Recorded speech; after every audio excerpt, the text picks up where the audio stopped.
Hi everyone, आज के lecture में हम स्टार्ट करने वाले हैं parathyroid gland. So let get started with the topic. First of all, starting with the introduction.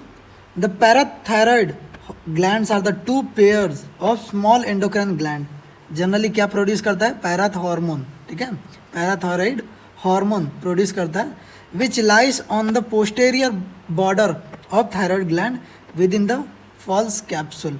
ठीक है, जनरली हमने पढ़ा था जो थायराइड ग्लैंड होता है उसके दो कैप्सूल होते हैं. एक तो ट्रू कैप्सूल होता है, दूसरा क्या होता है? फॉल्स कैप्सूल होता है. तो उसके फॉल्स कैप्सूल में प्रेजेंट होता है.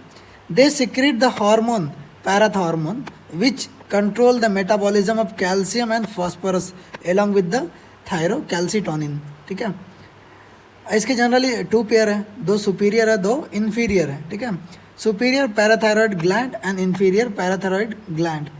तो सुपीरियर का देखते हैं. These are also called the parathyroid 4 as they develop from the endoderm of fourth pharyngeal pouch. ठीक है, generally it develops from the fourth pharyngeal pouch, that's why the named as parathyroid 4. ठीक है, and then inferior parathyroid gland क्या है? These are also called as the parathyroid 3rd as they are developed from the endoderm of third pharyngeal pouch. ठीक है, next देखेंगे location. Generally its location is variable. First of all, superior parathyroid gland, then inferior parathyroid gland.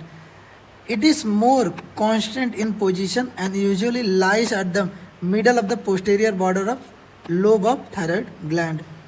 It is usually dorsal to the recurrent pharyngeal nerve. It is generally dorsal, present dorsally to the recurrent pharyngeal nerve. And inferior parathyroid gland देखते हैं. It is more variable in position, means it can vary person to person. ठीक है, उसके बाद देखेंगे shape. It is oval और lentiform in the shape. Dimension क्या रहेगा? 6 mm long, 4 mm broad and 2 mm thick.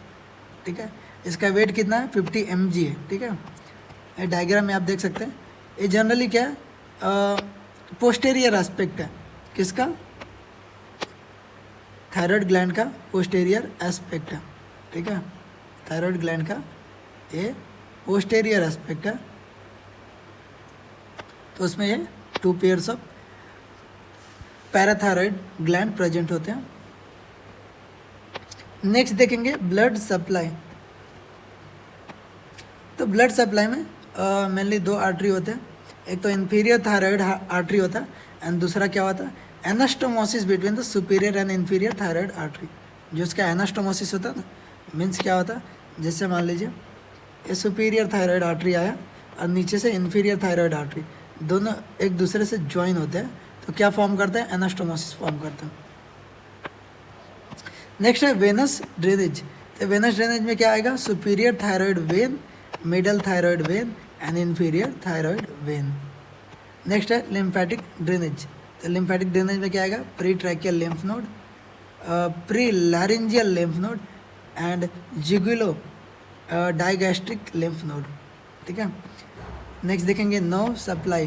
तो नर्व सप्लाई में middle cervical ganglia and superior cervical ganglia आएगा. और लास्टली क्लिनिकल एस्पेक्ट देखते हैं. तो क्लिनिकल एस्पेक्ट में मेनली 2 है, hyperparathyroidism and hypoparathyroidism.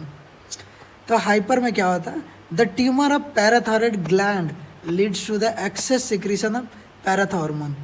This condition is called as the parathyroid adenoma. ठीक है, it may lead to weakening of the bone and liable to the fracture.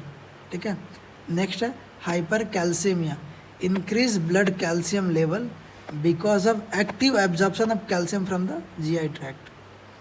Hyper में क्या होगा? एक्टिव एब्जॉर्प्शन होगा, maximum absorption of calcium होगा. ठीक है, and also formation of stones in the urinary tract. ठीक है, जनरली कैल्शियम स्टोन्स. ठीक है, नेक्स्ट है hypoparathyroidism. It may occur spontaneously or occur due to accidental removal of parathyroid gland. So that's all about this topic. Special thanks to Devesh Pandey